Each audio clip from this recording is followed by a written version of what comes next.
Hello and welcome to Agenda from Bengaluru. Now, 2016 was a dramatic year for the city. We had floods, we had fish swimming in the street. Following that, we had demolition with hundreds of people losing their homes because of those floods. We had Kaveri riots, arson, buses being burnt. But what often happens in each year is what happens later is what stays in the mind. And right now, like the rest of the country, we're in the thick of demonetization, the cash crunch fallout. Tia Raghunandan, I'll come to you first. You're the advisor for the Center for Policy Research, and you've also done a lot of work on anti-corruption issues. Now, the main thrust, the main reason given for this whole demonetization was to fight corruption. Very simply, has it worked? I think it had a surprise effect initially, but I think that that's only been a momentary effect, and the corrupt are very resourceful people, and they've probably adjusted to the new reality. And I think it's probably going on as merrily as ever.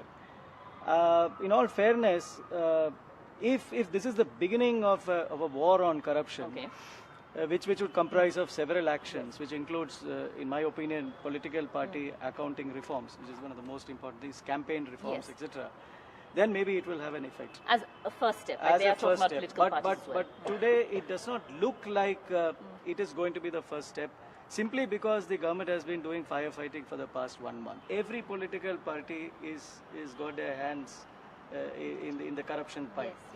And corruption in India is no longer the corruption of a few freelancers.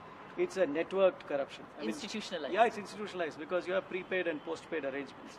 I mean, you pay to become XYZ in the government, and then you pay a monthly rate. And the only difference when one political party comes in the place of another is that the address of the consignment changes. Political parties need money for 4 reasons. There's internal corruption in political parties where bribes have to be paid to get seats. Then there's a huge amount of money that is illegally spent in campaigning. Then, of course, some politicians stash away private fortunes. And the last is bribing the voters, right? And so, I mean, every party will admit to this in private. And it's not funds that can be accounted for in any way, so Precisely. It has to be black. So therefore, what you really need to do is put all political parties under the income tax net, make all political contributions cashless. However big, however small, yes. Cashless. Yes. And number 3, you put all political parties under a certified audit by the CAG.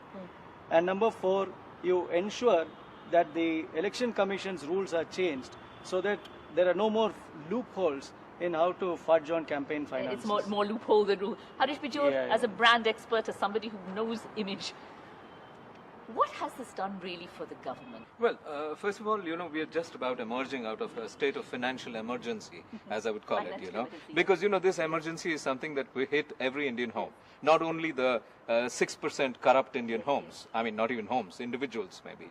So, to that extent, it shook the nation, stirred the nation, and the joke on the 8th of November was that, as the US was counting votes, we were counting notes. And that's really true, seriously true, because every Indian home, there are about 21 places where an average housewife hides money, and it's an Indian ethos. It's an Indian ethos. Those 21 places were actually searched out and stuff was brought out.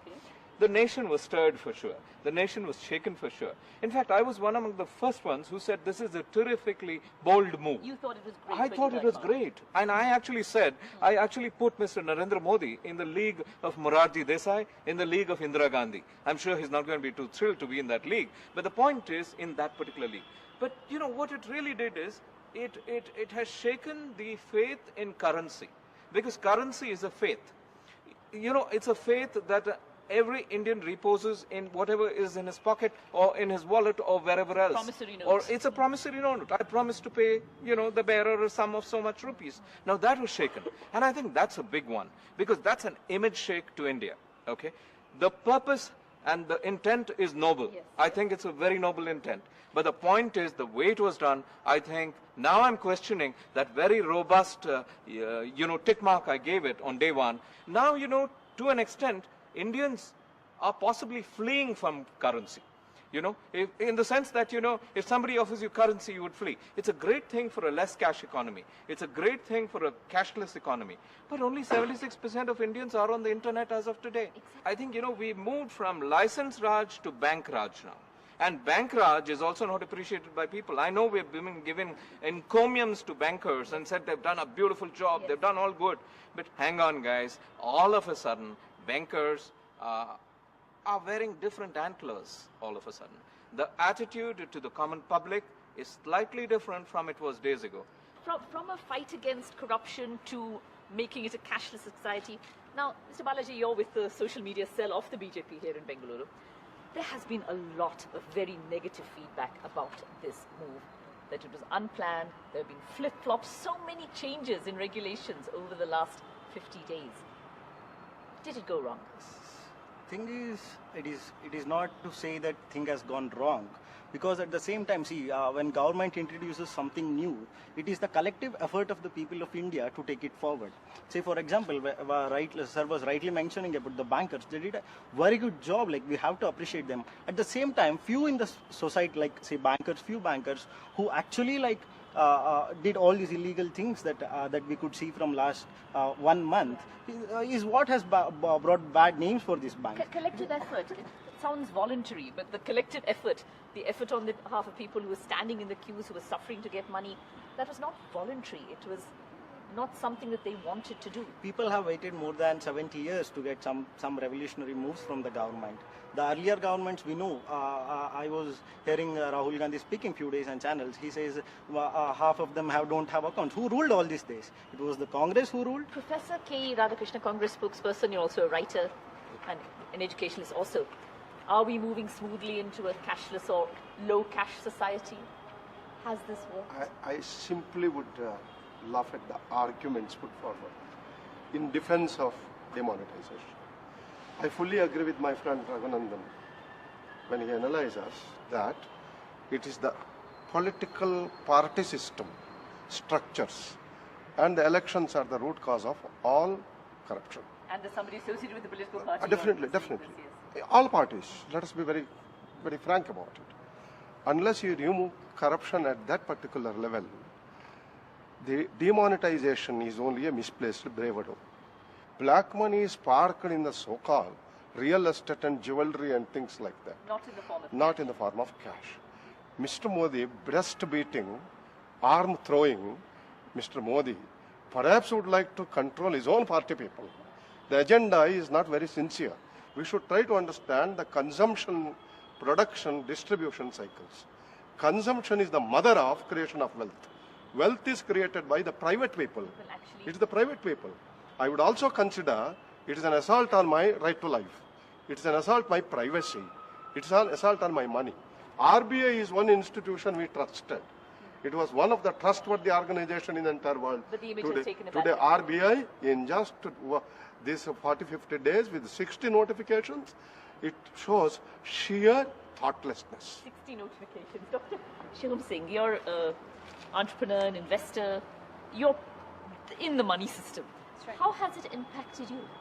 Now, wealth necessarily does not reside only in form of an instrument, right, which is just cash. It can be a check, it can be a debit card, it can be any form of, transaction.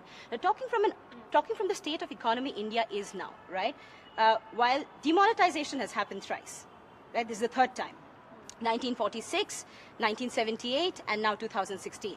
Now, I'm talking from an entrepreneur. I have a tech company, I have a retail house, and I run an NGO. My tech company didn't take a hit because most of my money comes from, corporates, right? They are not the ones who are affected. My retail chain did, because the people who would come in, like, Harish talked about, there are women of big, industrialists who've saved money in small pockets for years together, and they like to shop. And they say, I don't have money now, I don't know what to do with it, right? So that affects. And a lot of people are not comfortable with the usage of ATM, and there's a reason to it. We have 22 national languages, 162 dialects. When you talk about a less cash economy and you talk about digital, you talk about wallets, you have to understand how many people know how to use that. How many people know how to speak English as a medium of communication. Don't just look at it as an act against corruption. If you talk about it's an act of optimizing savings to facilitate more jobs, greater income, better buying power, I am totally for it. But if it's just about saying that, okay, fine, there has been a control on narcotics supply, there has been a control on trafficking, there has been a control on corruption, it's short term. Let's get some views from the students also who are here, lots of students. My view is that I'm all in for the move, and initially I was skeptical about the after effects. Okay. But then realizing that all that they had planned earlier, for example, transforming our society into a cashless society, promoting digitalization and curbing of terror. Other people have said that they were first for it and then they began to have their doubts. You're saying you had your doubts, but now you're for it. Any other things? Yes, ma'am? Why would we want to go cashless? And those who wanted to do cashless have already gone cashless. They are using their debit cards and credit cards much before this order comes in. Yes, online shopping and online into the retail stores. Wherever we can, we are using the cash. Now, the problem is once we have gone on this card mode, I have a question on what happens to the information that we are generating for the market research companies. This is I think the largest amount of data that the world can collect is from Indian consumers, and I'm sure Harish Bijur would understand that the amount of data that you're going to collect is on what kind of goods I consume or where I consume. Is this a nefarious motive, you think? Lack of privacy, the generating of so much data? I will put it this way. I would not credit a nefarious motive to Mr. Modi. I think his heart was reasonably clear in terms of coming up with it. But the point you're raising is absolutely right. Because, one is privacy. The second is security. Because, security is amiss in most transactions today. One positive point that has happened in all this, it could be a negative point as well. Banks are flush with funds. Funds which were lying idle in those 22 hiding spots in those homes that we did research on, they've all come out. Now, for good or for bad, we don't know. We know that at least 150 people have, lost their lives because of demonetization. So the usual argument is that we all have to make some sacrifices for our nation. Okay, where else we say we'll make sacrifices for our nation during war. So are we going for a war against the poor? Are we going for a war against our own citizens? Is this a war against corruption or is it a war against the poor? We'll just head into a break now. Lots more views coming up on the other side. A war against corruption or war against the poor? Well, different opinions certainly over here. Join us again after a short break.